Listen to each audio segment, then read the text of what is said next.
ದೈನಂದಿನ ಬದುಕಿನಲ್ಲಿ ಎಲ್ಲವೂ ನನ್ನದೇ ನಡೀಲಿ ಅಂದರೆ ಅದೂ ನಡೀಲಿಕ್ಕೆ ಸಾಧ್ಯ ಇಲ್ಲ.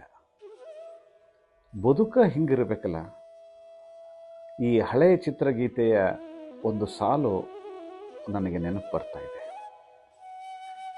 ನಿಂತ ನೀರ ಕಲಕಬೇಡಿ ಕಲ್ಲುಗಳೇ, ಹೂದಳಗಳ ನಿರಿಯಬೇಡಿ ಮುಳ್ಳುಗಳೇ, ಏನಿದೆಯೋ ನೋವು ಅವಕ್ಕೆ ತಮ್ಮದೇ, ಬಾಳಲು ಬಿಡಿ ತಮ್ಮಷ್ಟಕ್ಕೆ ಸುಮ್ಮನೆ.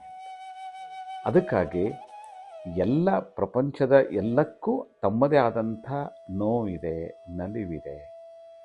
ಹೀಗಾಗಿ ನಮ್ಮಿಂದ ಯಾರಿಗೂ ನೋವು ಆಗದ ಹಾಗೆ ಬದುಕು ಸಾಗಿಸ್ತಾ ನಮ್ಮಷ್ಟಕ್ಕೆ ನಾವು ಆರಾಮವಾಗಿ ಇರಬೇಕು.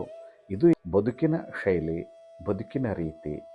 ಇದು ನಮ್ಮ ಸಂಸ್ಕಾರ ಎನ್ನುವಂಥದ್ದು ನಮಗೆ ತಿಳಿದಿರುವಂಥದ್ದು.